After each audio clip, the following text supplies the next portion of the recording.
Hello guys, welcome back to our channel. आज हम discuss करने वाले हैं क्लास 12th का पोल साइंस का चैप्टर फर्स्ट का सेकंड टॉपिक, जिसका नाम है क्यूबा का मिसाइल संकट। तो ये जो भी घटना थी उसके बारे में अब हम पढ़ना स्टार्ट करते हैं। तो 1961 के अप्रैल में सोवियत संघ के जो नेता थे उनको ये चिंता सता रही थी कि अमेरिका जो है वो साम्यवादियों के द्वारा शासित जो क्यूबा है उस पर आक्रमण कर देगा और इससे देश के जो राष्ट्रपति थे फिदेल कास्त्रो उनका तख्ता पलट हो जाएगा।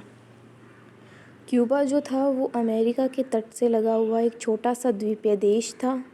क्यूबा का जुड़ाव सोवियत संघ से था और उसे सोवियत संघ कूटनीतिक और वित्तीय सहायता देता था।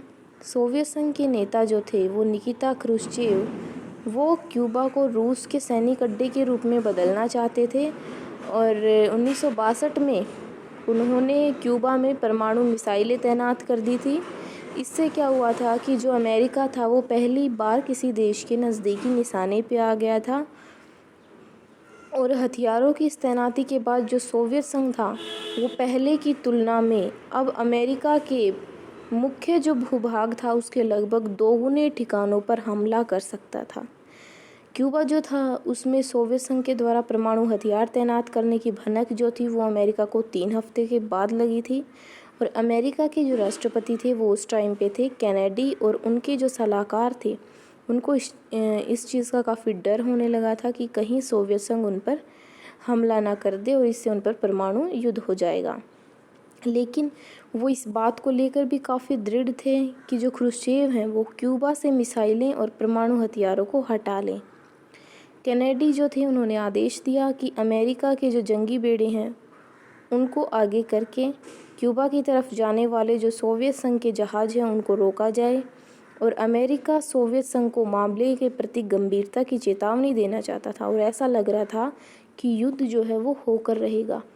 मतलब उनको लग रहा था कि युद्ध होकर रहेगा और इसी चीज़ ने जो सबको काफ़ी बेचैन कर दिया था। लेकिन अब कोई भी युद्ध नहीं हुआ और दोनों पक्षों ने युद्ध को टालने का फैसला कर लिया और दुनिया जो थी उसने चैन की सांस ली थी। ठीक है, सोवियत संघ के जो जहाज़ थे उन्होंने या तो अपनी गति को धीमी कर लिया था या अपना जो रुख था वो वापस कर लिया था।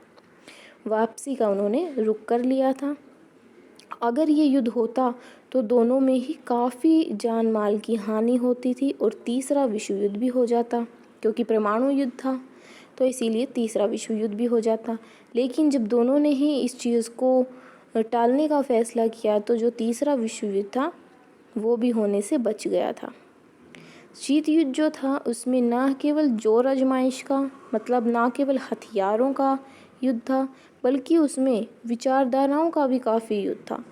अमेरिका जो था वो पश्चिमी गठबंधन का नेता था और पूंजीवादी का वो समर्थक था, लेकिन जो सोवियत संघ था वो पूर्वी गठबंधन का नेता था और साम्यवादी विचारधारा को वो फेवर करता था। तो इसमें यही था कि जो क्यूबा था वो अमेरिका के तट से लगा हुआ था, लेकिन शासन किसका था वहाँ पे? सोवियत संघ का था। वो वहाँ से क्यूबा के ज़रिए अमेरिका पर आक्रमण करना चाहते थे। अमेरिका को इस बात का पता 3 हफ्ते के बाद लगा था। अमेरिका को डर तो था इस चीज़ का कि कहीं वो सच में कोई आक्रमण ना कर दें, लेकिन दोनों ही इस चीज़ को करने से काफ़ी हिचकिचा रहे थे क्योंकि इससे काफ़ी जान माल की हानि हो जाती। इसीलिए दोनों ने युद्ध को टालने का फैसला किया और चैन की सांस ली। तो यही था आपका क्यूबा का मिसाइल संकट, जिसके बारे में हमने अभी अभी डिस्कस किया है। और शीत युद्ध के बारे में हम जो भी टॉपिक था उसके बारे में हम पहले की वीडियो में डिस्कस कर चुके हैं। तो अगर आपने वो वीडियो नहीं देखी है तो आप जाके हमारे चैनल पे उस वीडियो को देख लीजिए ताकि आपको ये टॉपिक अच्छे से क्लियर हो जाए और आपके एग्ज़ाम में अच्छे मार्क्स आ जाएं। तो मैं आशा करती हूँ कि सभी बच्चों को ये टॉपिक अच्छे से क्लियर हो गया होगा। अगर किसी को कोई डाउट है तो वो कमेंट करके पूछ सकता है। अगर आपको हमारी वीडियो अच्छी लगी हो तो लाइक कीजिएगा, शेयर कीजिएगा। चैनल को सब्सक्राइब बिल्कुल अच्छे से चैनल को सब्सक्राइब करना बिल्कुल मत भूलिएगा और मिलते हैं जल्दी ही एक नेक्स्ट वीडियो में। तब तक के लिए टेक केयर, बाय।